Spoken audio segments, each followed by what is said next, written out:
सभी हमारे साथी जो तेलंगाना से आए हैं उनका सभी का हार्दिक स्वागत, अभिनंदन, वंदन और बार बार स्वागत।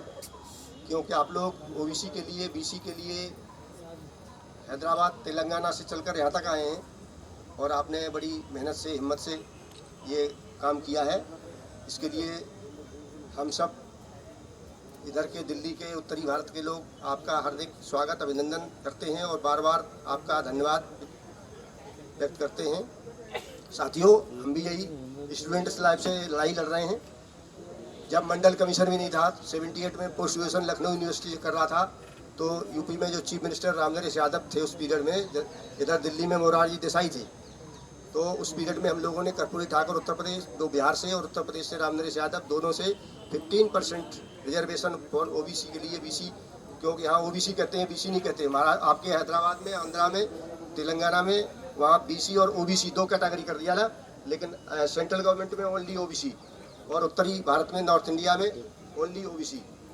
इसलिए हम लोगों का बीसी ओबीसी सेम कोई डिफरेंस नहीं है।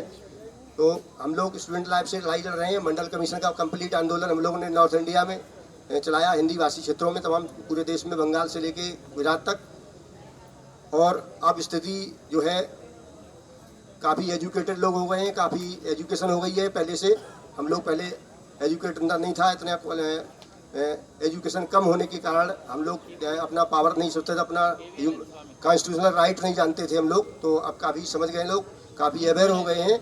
इसलिए हम लोगों को नेशनल लेवल पर, पूरे राष्ट्रीय लेवल पर, जो भी जहाँ की लैंग्वेज, कहीं तमिल है, कहीं कन्नड़ है, कहीं मलयालम है, कहीं आपका गुजराती है, कहीं मराठी है, कहीं उड़िया है, कहीं बंगला है, तमाम सारी लैंग्वेज अलग अलग होती हैं। हम लोगों के सामने एक प्रॉब्लम आती है और हर व्यक्ति, हमारा जो राष्ट्रीय लेवल का आदमी है, हमारी बात को हर आदमी नहीं समझ पाता है। लेकिन अपने अपने एरिया के हिसाब से जो एजुकेटेड पर्सनस हैं वो अपने अपने लैंग्वेज में अपने अपने लोगों को कन्विंस करेंगे और टोटल नेशनल लेवल पर हम लोग एक कॉम्बिनेशन, एक नेशनल टीम जो तैयार कर रहे हैं। और तभी हम सफल होंगे जब नेशनल लेवल पर हमारी टीम तैयार होगी।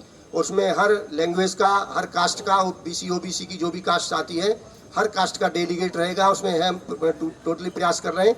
अभी हम लोग यहाँ दिल्ली में 10, 11, 12 दिसंबर का 3 दिन का कन्वेंशन था। उसमें आपके तेलंगाना से, आपके आंध्रा से भी आए थे, वेस्ट गोदावरी से लोग आए थे और आपके हैदराबाद से भी लोग आए थे। बी डेलाद्री और CH प्रकाशम जो वेस्ट गोदावरी से आए थे। तो आपका कई प्रतिनिधि वहाँ से आया था, तेलंगाना और उसका आंध्रा का। तो वो लोग हम आप बात कराएंगे भी। यहाँ से जाने के बाद आपको नंबर देंगे। तो हमको कल फ़ोन किया था रात में मुंबई से बी राम प्रसाद जी ने। उन्होंने फ़ोन किया था कि सैनी साहब, जो हमारे नागेंद्र सैनी जी हैं, उन्होंने फिर सुबह फ़ोन किया हमको। हमारी रात में वीडियो कॉन्फ्रेंस पे, गूगल मीट में कॉन्फ्रेंस चलती है नेशनल लेवल की, तो हम लोगों की संडे को होती है, एवरी संडे को। तो उसमें रात में करीब 11 PM तक चला प्रोग्राम। उसके बाद सुबह हमने देखा इस प्रोग्राम को, तो आपके साथ मैंने बात किया नागेंद्र जी के।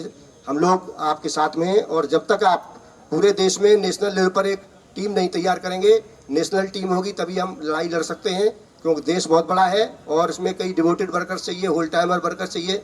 और इसके लिए आपस में स्टेट लेवल पर, हर स्टेट में एक हमारा ऑफिस और स्टेट इकाई, central body, state body, district body, उसके बाद जो रूरल एरिया हमारा ब्लॉक कहीं कहते हैं, कहीं जनपद पंचायत कहते हैं, वार्ड, मोहल्ला, गांव, सभी तक हमारी इकाई को काम करना पड़ेगा। और एक कॉमन पॉइंट प्रोग्राम लेके सभी को ज़रूरत है। सभी बीसी ओबीसी में आते हैं। ये तो हमारा हो गया ये मंडल कमीशन या कॉन्स्टिट्यूशनल एक थोड़ा सा अधिकार। अगर हम कंप्लीट मंडल कमीशन लागू भी करा देंगे, पहले तो हमको कंप्लीट मंडल कमीशन की जो 440 मतलब हमारी 40 जो डिमांड्स हैं, 40 पॉइंट्स हैं, उनको पहले हम लोग लागू कराना है। और उसके बाद फिर जो हमारा नेशनल लेवल पर जो तमाम सारी प्रॉब्लम्स हैं, रिजर्वेशन से अकेला हमको पूरा सुविधा नहीं मिलेगा। जैसे करप्शन हो रहा है देश के अंदर, तो जो हमारी मेडिकल एजुकेशन 50 लाख में हम लोग मेडिकल के डिग्री लेते हैं, ओनली ग्रेजुएशन की डिग्री मिलती है 50-60 लाख में।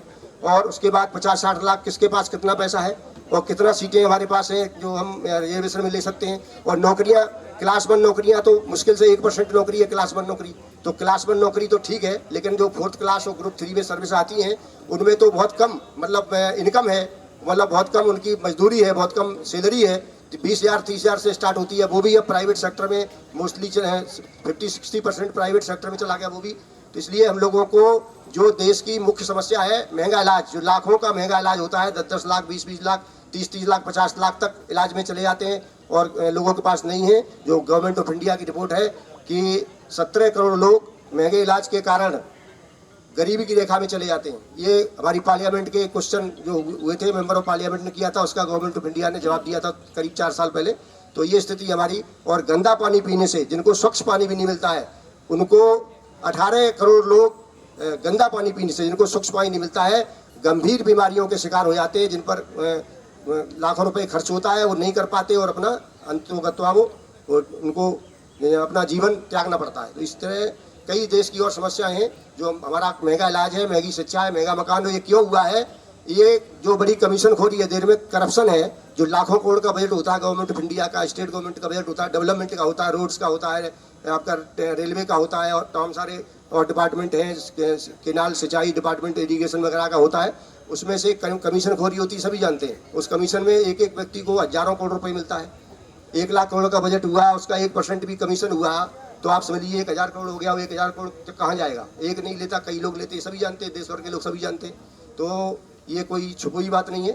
वो अंडर टेबल वाला कहिए कि ब्लैक मनी है, करप्शन का पैसा, वो दिखाई नहीं देता, सभी जानते हैं, इसको जानते सभी हैं।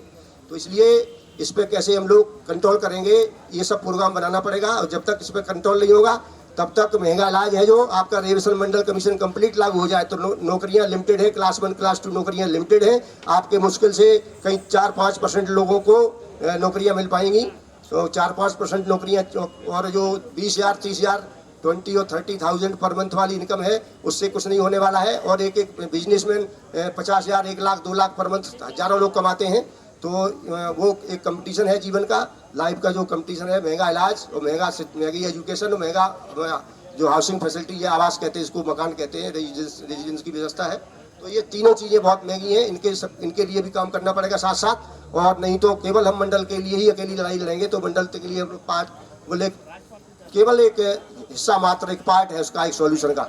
लेकिन सॉल्यूशन, कंप्लीट सॉल्यूशन तो हमको तभी मिलेगा जब हम नेशनल लेवल पर इन सारी समस्याओं को, इलाज और शिक्षा, एक complete equal education, free education और इक्वल फैसिलिटीज फॉर एजुकेशन, इनमें यानी आपका जो हाउसिंग फैसिलिटी है वो भी एक बहुत बड़ी प्रॉब्लम है। ये तीनों फैसिलिटी गवर्नमेंट की ड्यूटी है और जो इसको प्रोवाइड कराएगा उसी को हम लोग समर्थन करेंगे। तो नेशनल लेवल पर हमको एक ऐसा कैंपेन चलाना पड़ेगा जो ये फाइनेंशियल जो घोटाले हो रहे हैं, करप्शन हो रहा है, इनको भी कंट्रोल किया जा सके। तो हम लोग आपके साथ हैं पूरी तरह से, हर तरह साथ में हैं। और नेशनल लेवल पे हम लोग पूरा प्रोग्राम लेके चलेंगे और सभी लोग जहाँ जो जिस स्टेट का है, जिस लैंग्वेज का है, वो सारे लोग मिलके एक कॉमन पॉइंट प्रोग्राम बना के सभी लोग एक टीम वर्क करेंगे, सेंट्रल लेवल पर, स्टेट लेवल पर, डिस्ट्रिक्ट लेवल पर और यानी ग्रास रूट लेवल पर। तो इसलिए हम लोग निश्चित रूप से आगे अभियान चला रहे हैं और उसमें हम लोग निश्चित लगातार तेज़ी से काम कर रहे हैं। और उसमें आप सब लोग काम पहले से कर ही रहे हैं, बहुत दिनों से कर रहे हैं और आज़ादी के बाद से ही कर रहे हैं, लोग मंडल से भी पहले से ही लोग कर रहे हैं। तो इसलिए निश्चित रूप से जो एक्सपीरियंस होल्डर हैं, अनुभवी लोग हैं और जिन्होंने अपना पूरा योगदान दिया है, पूरा कंट्रीब्यूशन दिया है, और उसमें जो लोग भी सत्यनिष्ठा से, पूरी ईमानदारी से काम करेंगे, निश्चित रूप से सफल होंगे। और इसी के साथ पुनः एक बार फिर हम आप लोगों का आभार, धन्यवाद व्यक्त करते हैं और निश्चित आप सफल होंगे। और वो रणनीति तैयार कर रहे हैं, ये तो शुरुआत है, ये शुरुआत है केवल, ये अभी एंड नहीं है, ये तो शुरुआत हुआ है। और निश्चित हम शुरुआत से एंड की तरफ जाएंगे और सक्सेस निश्चित रूप से हम सक्सेस होंगे। इसमें कहीं कोई भी क्वेश्चन नहीं है, कहीं कोई भी क्वेश्चन मार्क है ही नहीं। हम 100% सफल होंगे। धन्यवाद, आपका पुनः स्वागत, बहुत बहुत आभार। థ్యాంక్ యూ అన్నగారు. అందరం కలిసి పనిచేద్దాం.